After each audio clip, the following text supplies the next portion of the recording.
Imagine crawling through a pitch-black tunnel, 30 feet below no man's land. You can't turn around, you can't see. The air is thick, choking, and every breath tastes like soil. One wrong move could bring the roof down. One sound could mean the enemy is digging toward you, ready to blow you sky high. This isn't a trench. It's a grave waiting to happen. This was the war beneath the war. Welcome to the nightmare of the World War I tunnelers. When the Western Front froze into endless trenches and barbed wire, movement died. Every charge was suicide. Machine guns cut down men in seconds. Artillery turned battlefields into craters. It was a stalemate. Above ground, nothing moved, so they went below.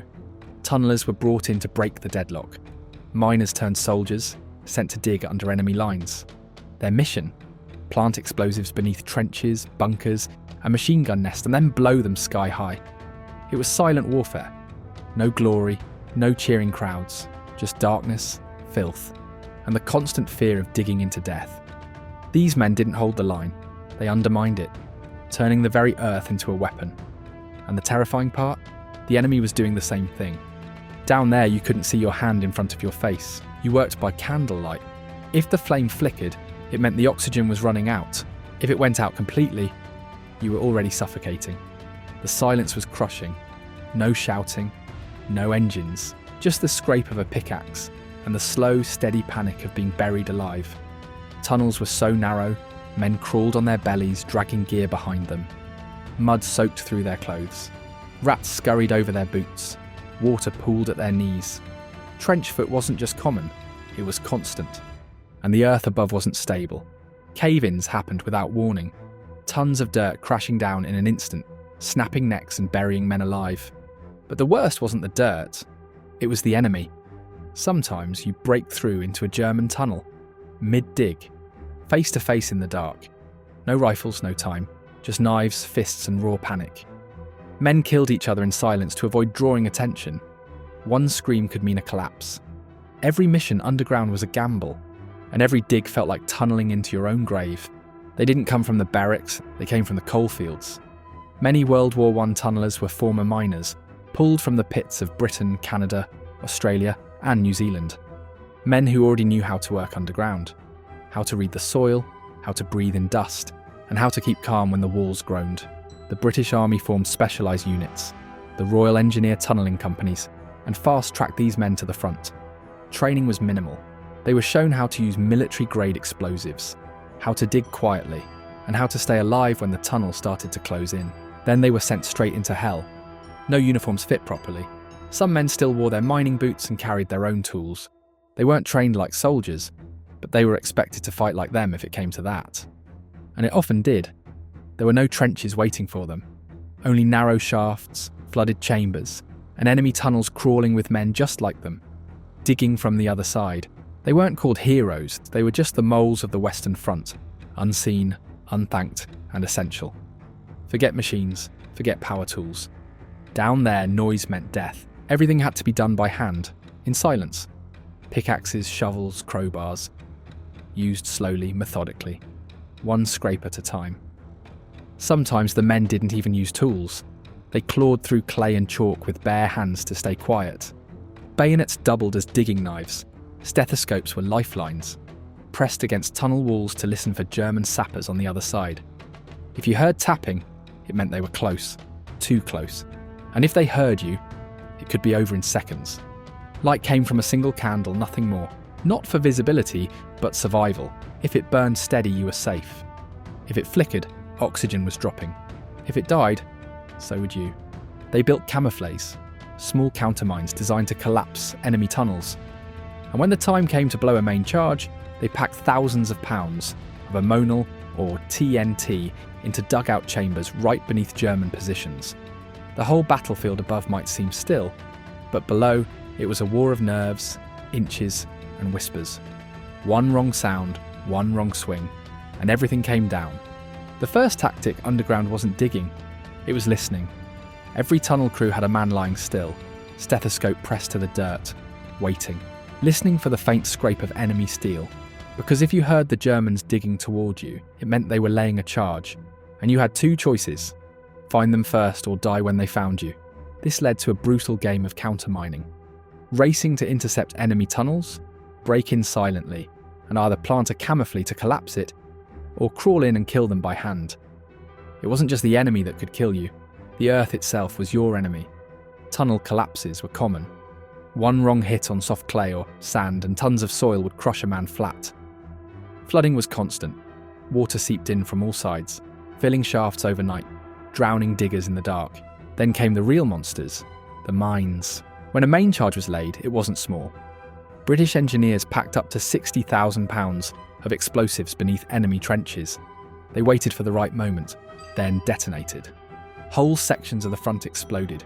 Men, guns, trenches, all launched into the air in a pillar of fire and earth. But setting those charges meant someone had to crawl in, light the fuse, and get out, before the tunnel became a furnace. You never knew if you'd make it back, and most of the time you didn't. There were no gunfights underground. The tunnels were too narrow, too tight, too deadly for stray bullets to ricochet. When you ran into the enemy down there, it was silent, sudden and savage. You didn't carry a rifle. You carried a knife, a bayonet, maybe a revolver if you were lucky. Most of the time it came down to whatever was in your hands or your fists. Encounters happened fast. You'd break through a wall and come face to face with a German sapper doing the exact same thing. There was no shouting, no time to think. Just pure panic and violence in a space no bigger than a coffin. Men fought in the dark, on their knees in the mud, breathing each other's sweat and blood. They stabbed, choked, gouged. They didn't kill to survive. They killed to avoid screaming, because one shout could bring the tunnel down on both of you. Bodies were often left where they fell. No time to bury them. No space to drag them out.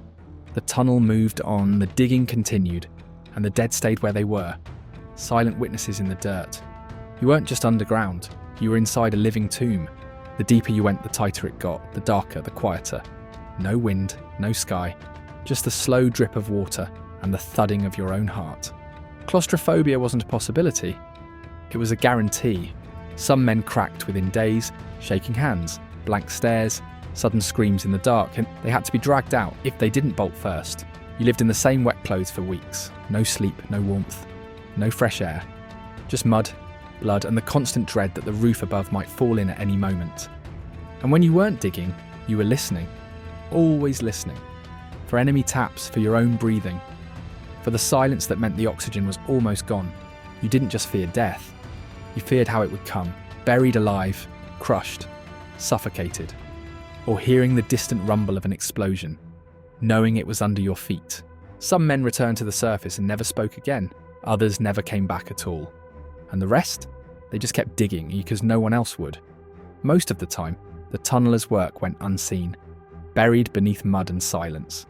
But when their charges blew, the whole world noticed.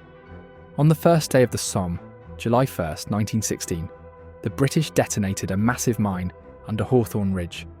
It was packed with 40,000 pounds of ammonal, dug over months beneath a fortified German position.